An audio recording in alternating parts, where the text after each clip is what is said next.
Keinginan terakhir Epy Kusnandar sebelum meninggal dunia, catatan hariannya dijadikan buku.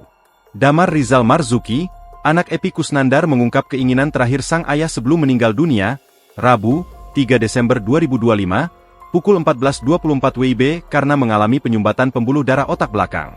Anak kedua dari Epy Kusnandar ini mengaku sempat bertemu dengan ayahnya sekitar 1 minggu yang lalu.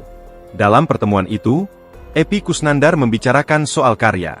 Pemeran Kang Mus dalam sinetron Preman Pensiun itu, rupanya ingin membuat suatu karya baru.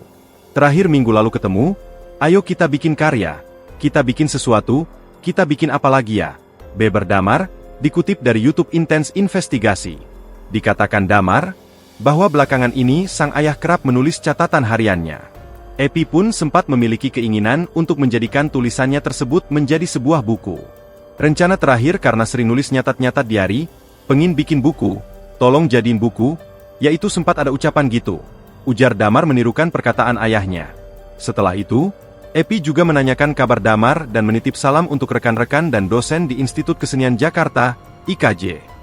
Selebihnya nanya-nanya kabar aja, apa kegiatannya sekarang, salam buat dosen-dosen teater.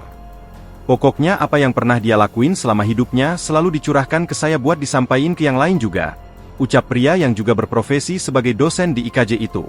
Download Tribun X sekarang, menghadirkan lokal menjadi Indonesia.